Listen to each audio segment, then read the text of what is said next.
Գործարար Սամվել Կարապետյանի ու ընտանիքի համար անընդունելի են հոգևորականների հասցեին հնչող մեղադրանքները։ Հատած կարմիր գիծեր արդեն սպառնալիքների լեզուն, պատմում է գործարարի եղբորորդին։ Սամվել Կարապետյանի խոսքը կարճ էր, ասելիքը հստակ, բայց ինչու մենք մեր ձևովը դարձավ քննարկման ու հետո արդեն մնացած զարգացումների առիթ։ Նարեկ Կարապետյանը ասում է, Սամվել Կարապետյանի մեկնաբանությունը հայ մարդու բնական արձագանք է մեր օրերում կատարվողին, իսկ հասարակության մեջ ամեն մեկս սեփական շահը ներկայացնելու, արդարության կողքին կանգնելու մեր ձևն ունենք։ Քաղաքական գործիչները ունեն քաղաքական խոսքով,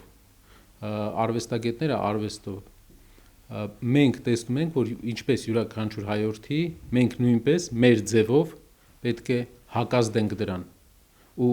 մեր ձևը դա հասարակությանը հասկացնելն է, մեր ժողովրդին հասկացնելն է, որ այս ճանապարհը,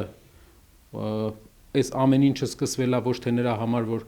ինչ որ քահանա լավն է, ինչ որ քահանա վատն է, այլ սա ուրիշ նպատակներ ունի։ Ու այս նպատակներին դեմ գնալու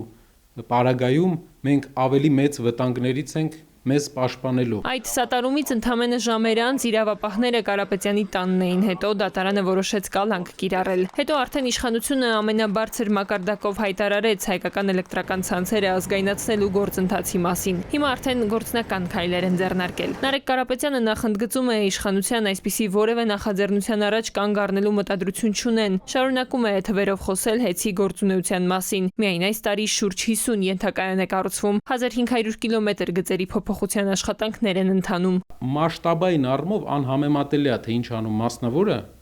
մենք ու ինչ անում պետությունը բարձրավոլ ցանցերով, բայց մի բան կարող ենք ասել, սակագնային առումով մենք այսքան ներդրում ենք անում, բարձրավոլտը այդքան ներդրում անում, ես չեմ ուզում ինչ որ ձև փոքրացնել բարձրավոլտի ղեկավար կազմի դերը, որովհետև նրանք մեր գոլեգաներն են, մենք հարգանք ունենք իրենց հանդեպ, բայց ամեն ինչ գալիս է պետական կառավարման էֆեկտիվությունից։ Բարձրավոլտի սակագինը վերջի 10 տարվա ընթացքում աճել է 80%-ով։ Պետական բարձրավոլտ ցանցերի սակագինը 80%-ով։ Հայաստանի էլեկտրական ցանցերինը միջին հաշվարկով միջինացված նույնն է մնացել։ Սակագինը նույնն է մնում, հաշվարկների ու ամենակարևորը ներդրումների միջոցով տարեկան $100 միլիոն մասին է խոսքը, ըստ Կարապետյանի ներդրումներից շատերը ուղղվում են տեղական գործարաններին, որոնք ստեղծել է Տաշիր ընկերությունների խումբը։ Պարզ է բացատրում, այդ գործարաններին վճարում է հեծը պատվիրված գործերի համար, այլապես այդ գումարները ուզած թե չուզած մեր երկրից դուրս էին ուղղելու։ Հայաստանի տնտեսական զարգացման լավագույն ճանապարհն է դա, ասում է գործարարը։ Մոտեցումը պետք է կիրառվի ռազմարդյունաբերության, ջրային ռեսուրսների ու մյուս ոլորտներում, ստեղծել հարյուրավոր աշխատատեղեր, փողը երկրում շրջանառել։ Հեծում այս մոդելը հաջողել են։ Մենք վճարում ենք հայկական մեր գործարաններին, որպեսզի գործարանները արտադրեն, սարքավորումները տան։ Չենք գնում ոչ Թուրքիայից, ոչ Ղազախստանից, ոչ Բելարուսից, այլ արտադրում ենք տեղում։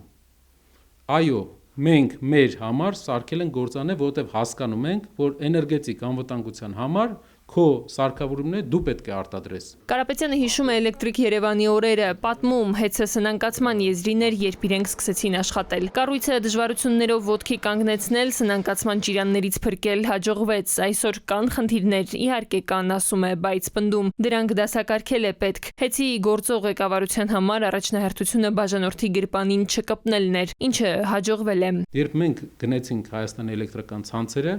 կորուստները մոտավորապես 15% էին ընդհանուր էլեկտրականության հաղորդման։ Դա մոտավորապես տասնյակ միլիոնների դոլարների կորուստներ կային։ Դա ինչ էր։ Կարելի է ասել, դա գողություններն էին, չարաշահումներն էին, տեխնիկական վիճակի վատ վիճակներ։ Ու ինչ արեցինք մենք։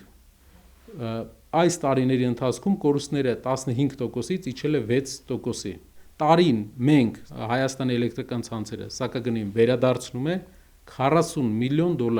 Այն մարդիկ, ովքեր կփորձեն ինչ որ դրդումներով, ինչ որ պատվերներով դեմ արտահայտվել, թող իրենց գրպանից 10 միլիոն դրամ փորձեն մարդկանց ինչ որ լավ բան անեն։ 10 տարվա ընթացքում երևի մենակ կաթի գինը գյուղերում